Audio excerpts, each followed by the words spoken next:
Depois de 17 anos de tramitação, o projeto de lei que altera a legislação sobre planos de saúde está finalmente próximo de ser analisado no plenário da Câmara dos Deputados. São 11 questões que podem mudar, desde reajustes a rescisões de contratos.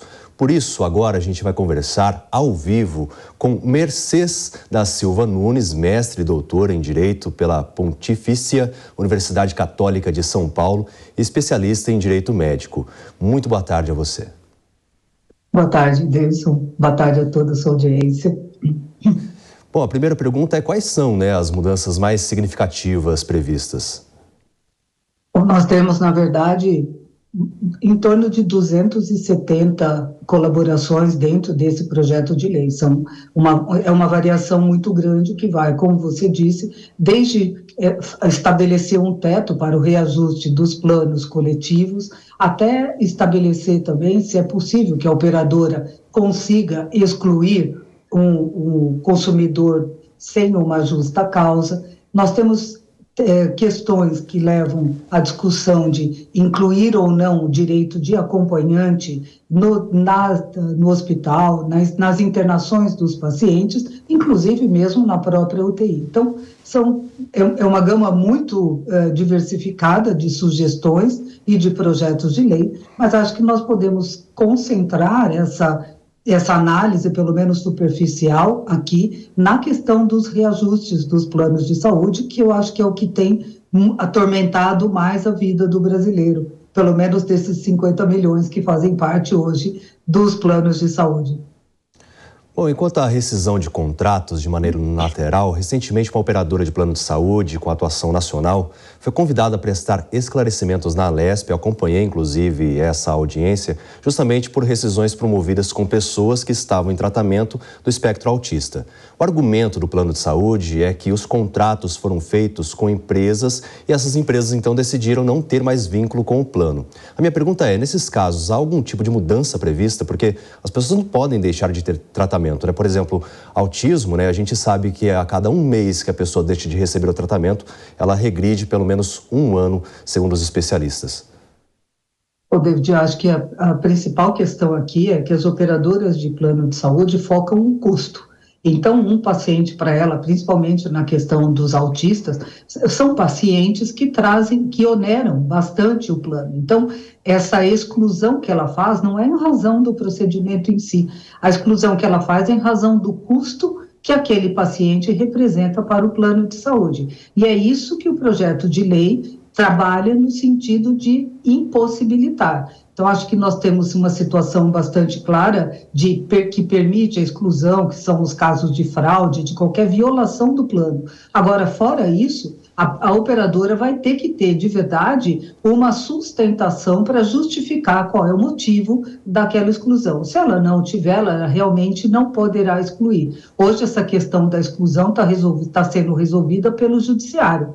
Paciente ou a família entra na justiça e pleiteia a permanência no plano, porque nós temos, inclusive, diversos obstáculos quando você sai de um plano e tem que entrar em outro plano. Então, hoje a questão é resolvida pelo judiciário e eu sinceramente espero que esse seja um dos pontos dessa modificação da legislação que realmente seja aprovado, porque a operadora não pode simplesmente excluir um usuário do plano de saúde porque ele representa um custo elevado dentro dessa perspectiva dela de reduzir os custos ao máximo. Porque tem a problemática também de quando há essa mudança, por mais que eu tenho uma empresa e eu decido não tratar mais com aquela operadora. E aí eu mudo o plano dos meus colaboradores e automaticamente os profissionais também mudam. E no caso do autismo ou de outras doenças, os profissionais também acabam mudando e isso traz um regresso. Por isso que essas questões precisam ser bem vistas, Eu vou chamar para a nossa conversa o Segré justamente para trazer mais informações e até contribuir com a nossa entrevista fazendo perguntas. Sim, gostaria de saber, boa tarde e um prazer ouvi-la, qual é a política pública que deveria ter o país em relação a esse assunto em particular? Qual seria o melhor dos mundos, por alguma forma, dizendo assim? Boa tarde, Segré. Bom, eu acho que o melhor dos mundos seria nós termos a operadora de plano de saúde olhando para o paciente e não olhando para o custo. porque se ela olhasse para o paciente, ela trabalharia numa medida preventiva. Então, ela não seria um plano de doença, ela seria de verdade um plano de saúde, garantindo desde o início um acompanhamento daquele usuário que ainda não é doente, para evitar ou pelo menos prolongar que ele tivesse ou que ele venha a ter qualquer enfermidade. Hoje nós temos a Agência Nacional de Saúde Suplementar, que é uma agência que controla e fiscaliza os planos de saúde, mas é uma agência que, tirando os planos individuais e familiares, ela apenas supervisiona a operação dessas operadoras do plano de saúde no sentido de fiscalizar a integridade daquele cumprimento em relação à lei. Mas ela não tem uma ingerência nas medidas e nas propostas que as operadoras de plano de saúde trabalham no sentido dos planos coletivos. Então, o melhor dos mundos seria, de verdade, que nós tivéssemos operadoras que olhassem para o seu usuário, pensando no bem-estar do usuário, e não apenas olhassem trabalhando no sentido da redução do custo, porque para ela reduzir custo e aumentar a sua margem de lucro, o usuário necessariamente tem que perder, não é uma relação ganha-ganha.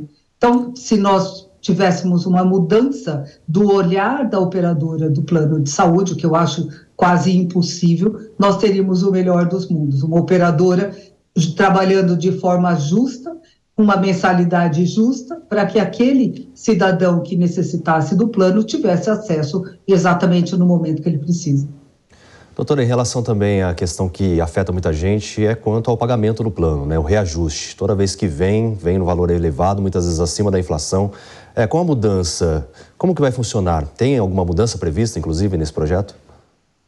Olha, tem várias mudanças, David, sugeridas, tem vários projetos agregados a esse. E existe até uma disposição de que, pelo menos a corrente que está mais forte hoje dentro da Câmara, uma disposição no sentido de fixar o teto desses reajustes. Isso, na verdade, é uma situação que as operadoras abominam. Do outro lado, nós temos que lembrar que se trata de um contrato, né? Eu tenho direitos e deveres dos dois lados, e as operadoras brigam para ter não um teto de reajuste, mas apresentar uma linha de mais transparência, que ela deveria fazer desde sempre, porque se trata de uma relação de consumo e o consumidor tem o direito de saber qual é a composição daquele reajuste. Mas me parece que a ideia de fixar um teto de reajuste, talvez um parâmetro próximo do que a agência normalmente regulamenta para os planos individuais e familiares, seja a proposta vencedora ali na Câmara. Nós vamos ter que aguardar para ver